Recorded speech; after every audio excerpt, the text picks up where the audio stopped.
Hi everyone, glad to see you again. Today I have something informative lined up for you. If you found this video helpful, don't forget to like, share, and subscribe. Stay safe online, cyber defense. Before we begin, a serious disclaimer. This information is for educational purposes only. It's meant to help you understand digital threats and build stronger defenses, not to teach malicious activity. Using these techniques to attack systems you don't own is illegal and carries severe consequences. Think of this as learning how burglars operate so you can become a better locksmith. The digital world is a battlefield. Black hats seek chaos, while white hats defend our data. Understanding the enemy's tactics is the first step in mounting a defense. This guide will demystify how websites are taken down, so you can appreciate the complexity of the threat and the need for robust security. My own journey into hacking was driven by curiosity and the challenge of solving puzzles. But there's a clear line between exploration and destruction. Crossing it can change your life forever. The goal here is to channel curiosity into building unbreakable systems. The world needs more defenders, people who can anticipate attacks and fortify digital walls. As you read, keep this ethical framework in mind. The techniques described are powerful and used daily by criminals and state actors. Your role is to absorb this knowledge to protect, secure, and ensure the safety of the digital services we all rely on. Let this be your guide to becoming part of the solution. Choose to defend, not destroy. Crashing a website is often about overwhelming it. Imagine a tiny coffee shop suddenly mobbed by 1,000 people. The barista can't keep up, and real customers are locked out. That's the essence of a denial of service DDoS attack. A server has limited processing power, memory, and bandwidth. A DDoS attack floods the server with requests, exhausting its resources so it can't serve real users.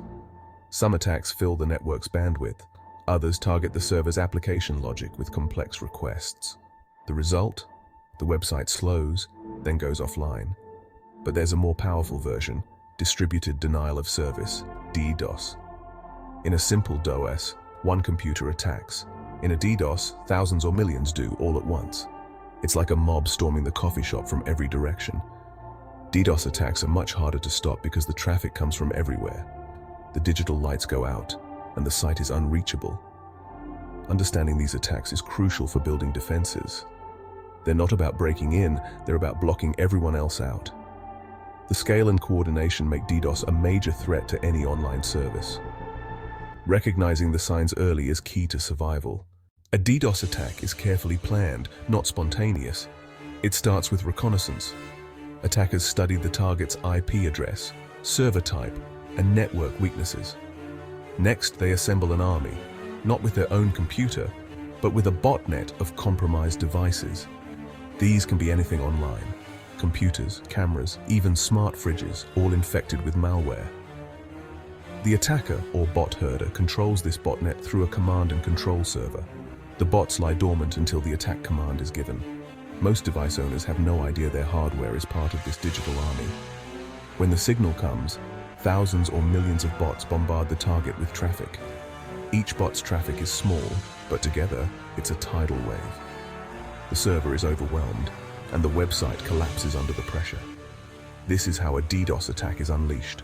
Quiet preparation, then sudden chaos. The victim is left scrambling to respond. The real power of a DDoS attack is the botnet's scale.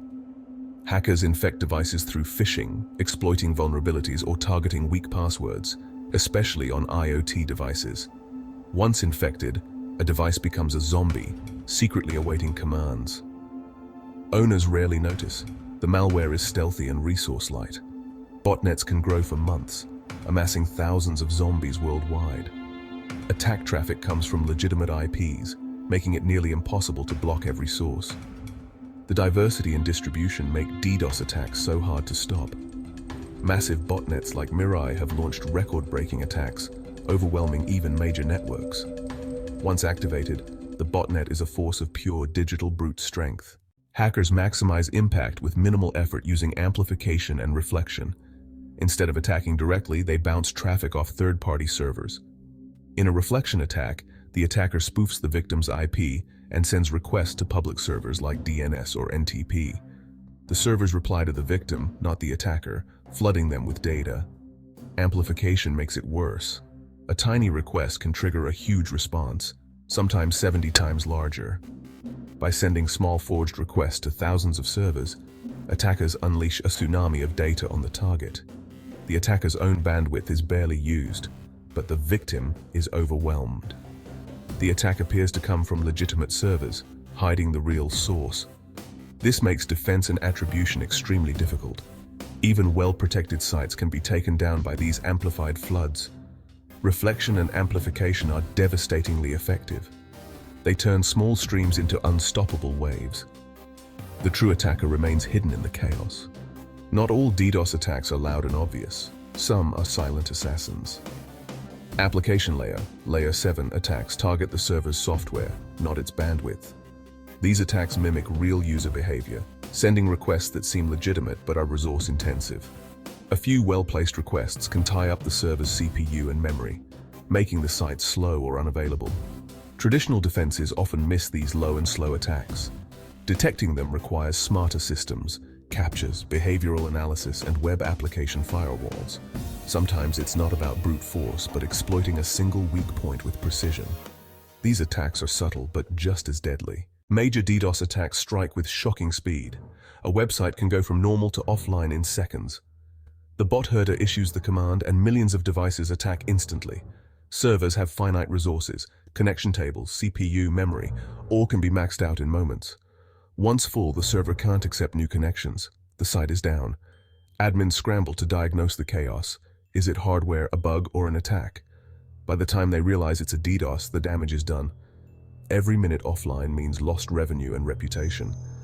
Attackers use this speed for extortion, take down the site, then demand ransom to stop. The shock and awe overwhelm defenders before they can react. Victims face a brutal choice, pay up or stay down. The initial takedown is designed to force a quick decision. In the blink of an eye, the attacker demonstrates total control. Website owners aren't helpless. Defense starts with preparation. Robust infrastructure and an incident response plan are essential. DDoS mitigation services like Cloudflare or AWS Shield act as digital filters, rerouting and scrubbing traffic. These networks absorb and filter massive attacks, letting only clean traffic through. Application layer attacks are countered with behavioral analysis and captures. Good server security, patching software, configuring firewalls, and using web application firewalls adds more layers. Defense is about layers, mitigation services, firewalls, and well-configured servers. No single defense is perfect, but together they form a strong barrier. Preparation and quick response are key to minimizing downtime. The right tools and planning can keep a website online, even under attack. Cybersecurity is a constant battle, but defenders have powerful weapons. Staying vigilant and updated is crucial. The goal, keep the digital fortress standing. We've explored how websites are crashed. Now, let's use that knowledge for good. The world needs ethical hackers, white hats, pen testers, and security researchers. They think like attackers, but work with permission to find and fix vulnerabilities. Penetration testing is a fire drill for security, simulating attacks to strengthen defenses. The demand for these skills is huge and growing. Cybersecurity is about protecting people, businesses, and nations. Curiosity and problem-solving can become a force for good. The battle between attackers and defenders never ends. Continuous learning is vital. Understanding attacks is the first step. Using that knowledge responsibly is the next. Build, protect, and secure our digital future. The power to disrupt is also the power to defend. Choose to be a defender. The internet is safer because of people like you. Thanks for watching and learning with me. Drop a comment below if you have any questions or suggestions for future videos. I value your feedback. Cyber defense.